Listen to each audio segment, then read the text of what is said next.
Hello YouTube, hello Internet, it's Irish Guy here. It's about that time of year again. It's going to start freezing, and if you're a boat owner like I am, it's time to winterize.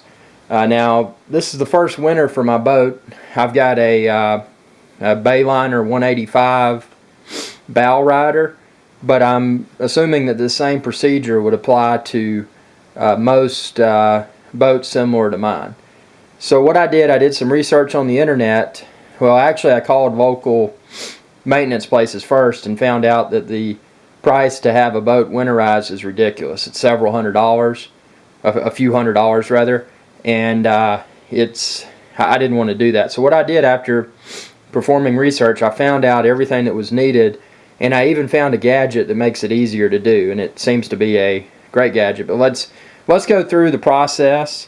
For starters, you'll need a fuel stabilizer. This right here I bought from overtons.com, but I'm sure you could probably pick this up at most boating retail stores.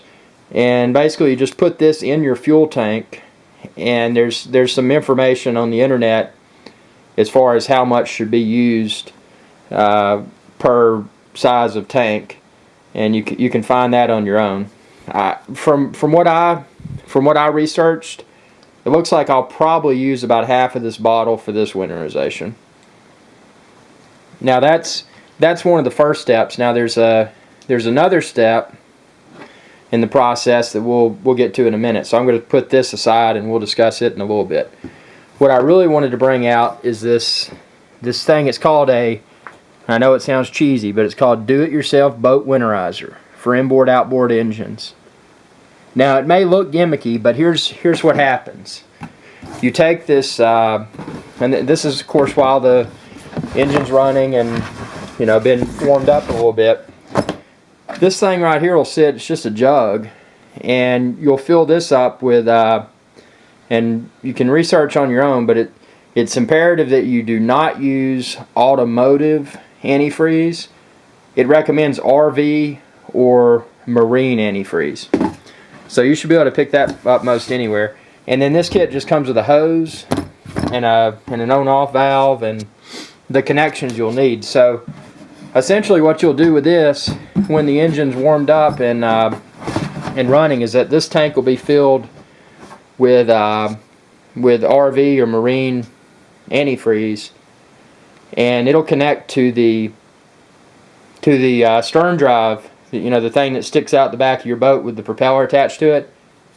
And the one thing I don't have here are the muffs. If you flushed your engine before, it looks like a pair of ear muffs, and it's imperative that when you're running your boat out of the water that there is a water hose and water running through that, because the engines are water cooled, and otherwise it'll burn up your engine. So you'll use those same muffs that you use for your water hose and attach to this.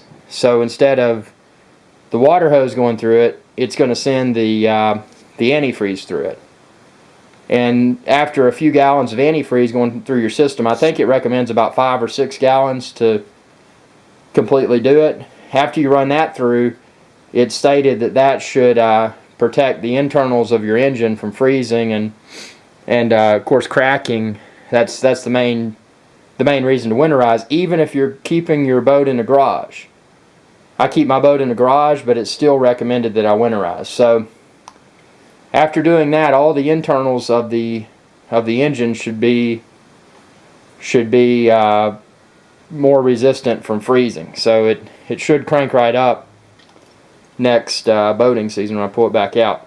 Now, one of the final steps while the engine is still running, and from research I've conducted on the internet, there's 2 ways to do this. One thing, you can take your spark plugs out and spray it down in there, but the most common method is just they recommend spraying this directly in the carburetor while it's running.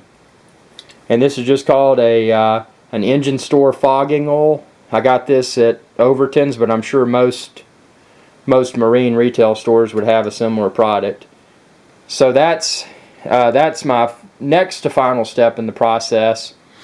Now, of course, the final step that I'll perform is disconnecting the battery, because your battery, when it's connected throughout the winter and the boat's not in use, it could really run down. So disconnect your battery after performing this winterization. Disconnect your battery and be sure that everything inside your boat's dry.